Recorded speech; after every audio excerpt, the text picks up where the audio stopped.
Example number 3. If you were to take out a mortgage for $75,000 from the credit union for 25 years at a rate of 6.75 compounded monthly, find the monthly payment. Whew! That is a lot of information in a short amount of time, but I think we can handle it. So we know that it's compounded monthly and we need to find the monthly payment, so we're looking for this guy right here. We're looking for the PMT. We know that payments per year is 12 and compounding periods per year is 12 as well.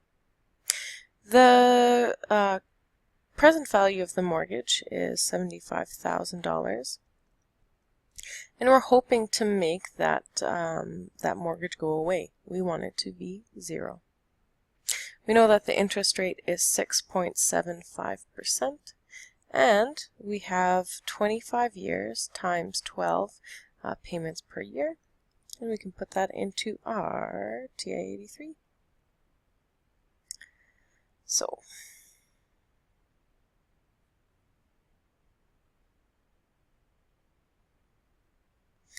we're going to go to our TVM solver, and I'm going to punch this in. 25 times 12,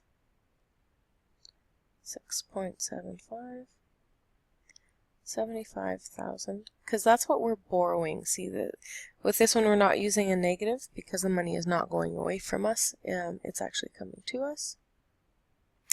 Our payment, that's what we want to solve for. Our future value is 0. Our payments per year and compounding periods per year is 12. So we're going to go up to payment, alpha, enter, and we are going to get a payment of $518.18. Now it comes up as negative, and that makes sense because $518.18 will go away from us every month. So the PMT is $518.18. Now sometimes it's going to ask us how to find, or ask us to find, the interest paid in a given month. For this, because our compounding periods are monthly, what we want to do is we want to use the simple interest formula. That's the easiest way to find it. The only tip and trick here is we want to use the T is 1/12.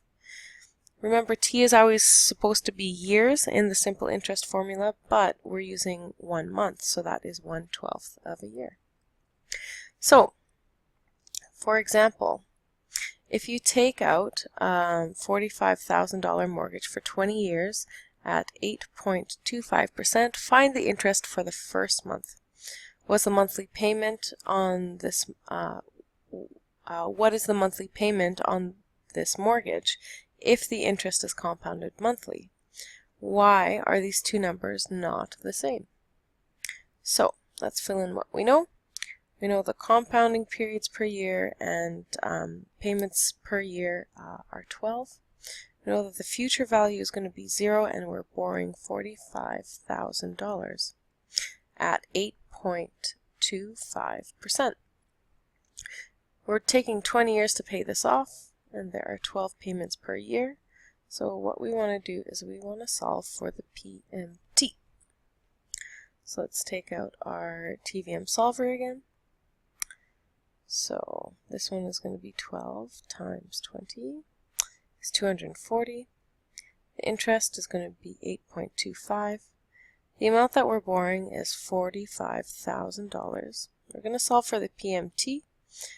Future value, we don't want there to be anything. We want to pay it back. And the payments per year and compounding periods per year are both 12. We want to solve for the PMT, and it is going to be $383.43. Don't forget to put that negative in when we fill in our TVM solver notes. So the PMT, the monthly payment is going to be $383.43. Now, to find the portion of this payment that is the interest, we're going to use our simple interest. I equals PRT, where T is going to be 1/12. So we know the principal is going to be $45,000. We know that the interest is 8.25%, so that we express this as a decimal is 0.0825, and our T is going to be 1/12 because it's 1/12 of a year. So the amount of interest that we're paying is $309.38. Now we're noticing that there is a difference between the amount of interest that we pay and the payment itself. Now why are those two things not the same? They're not the same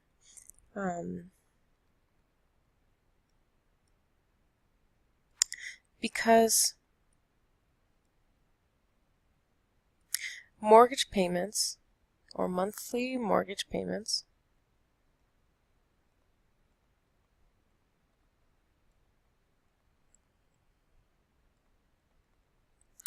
go to paying off the principal and paying interest.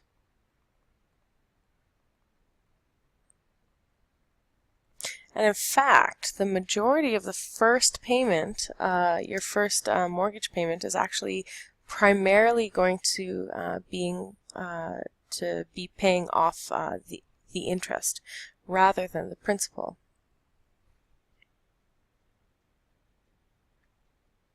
What is the payment on the principal if the total payment per month is $361.80 and the interest payment is $200?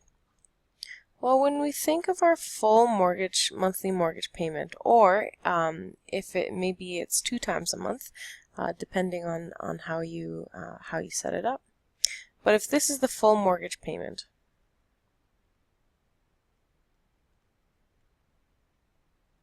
a portion of the payment goes to the principal, and a large portion, especially in the beginning, goes to paying the interest. These two things make up the monthly mortgage payment. So what is the payment on the principal if the total mortgage payment per month is $361.80? So this whole thing would be $361.80, and the interest paid is $200. Well, we know that the principal plus interest is the mortgage payment.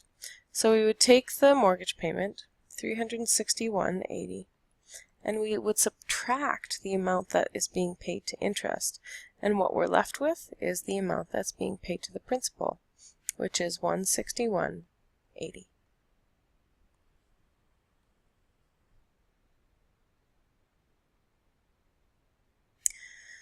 So how do we calculate the new owner's equity and the new unpaid balance? Well, the new owner's equity is the old owner's equity, or old, I'm going to use a little acronym here. So the old owner's equity plus the principal. Because when we think about it, the equity builds as you pay off your mortgage. But the new unpaid balance actually is less than the previous month because you're paying off the balance. So you would say the old unpaid balance minus the principal. So let's use this in a question. So the unpaid balance last month was $23,472, and the owner's equity last month was $18,785, and the principal paid this month was $75.68. What we want to do is we want to calculate the new unpaid balance and the new owner's equity. So the equity, remember, we're building equity as we pay off the mortgage. So the new owner's equity, so new owner's equity equals the old owner's equity, So the $18,785 plus the principal, plus $75.68. So the new owner's equity is larger than the old owner's equity, and now the portion that is owned by the homeowner is $18,860.68. So remember, the unpaid balance is always going down because we're paying money towards it every month. So the new unpaid balance is going to be less than it was last month. Instead of equity building, we diminish our unpaid balance. So we would say that the unpaid balance last month was $23,472. We want to subtract the portion of the payment that went towards the principal, and we get $23,396.32.